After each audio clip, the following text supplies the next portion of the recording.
Hello, ladies and gents, boys and girls, people of all ages, sexualities, and identities, and welcome back to another comic book review. I know it's been a little while, but we are back with Wolverine versus Hulk, issue 6.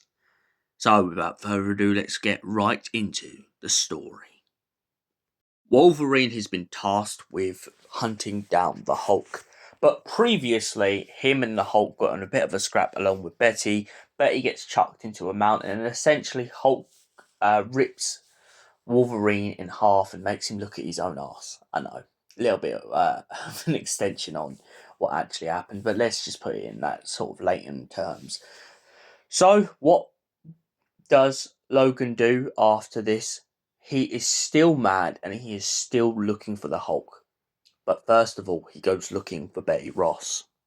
Upon searching for Betty and searching for answers, the Hulk is hiding and is on a plane flight to another country.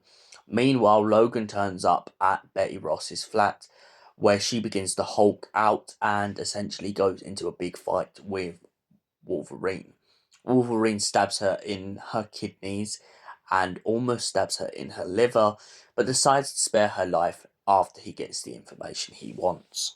After meeting up with the Hulk or slash Banner on the plane, Wolverine, aka Logan, starts talking to the Hulk about what he aims to do and how he aims to kill the big green guy as the big green guy instead of as Banner.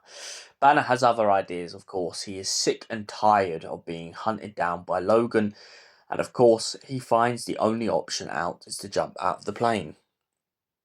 After jumping out the plane and trying to commit suicide, Banner finds himself in a precarious situation in which he looks up as Hulk and essentially sees Nick Fury.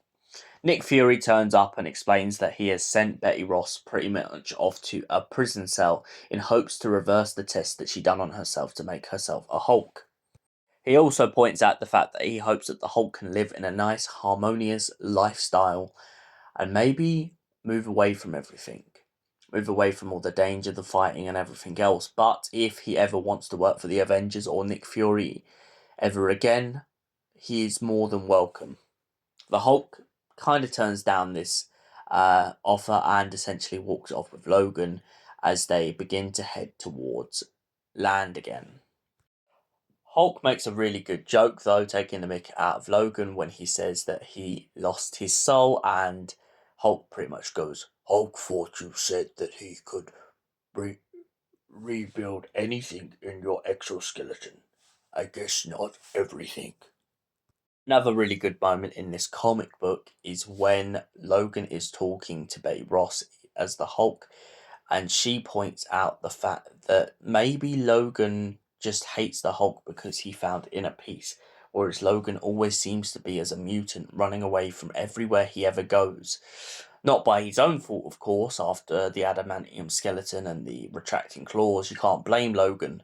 But of course, it does feel like sometimes Logan makes himself the outsider rather than just being an outsider.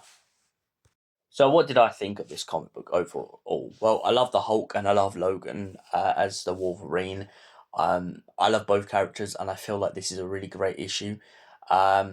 This is a great comic book for anyone who recently watched Deadpool and Wolverine, and anyone who is just a really, really big Hulk and Wolverine fan. And for that reason, I give it a solid 10 out of 10.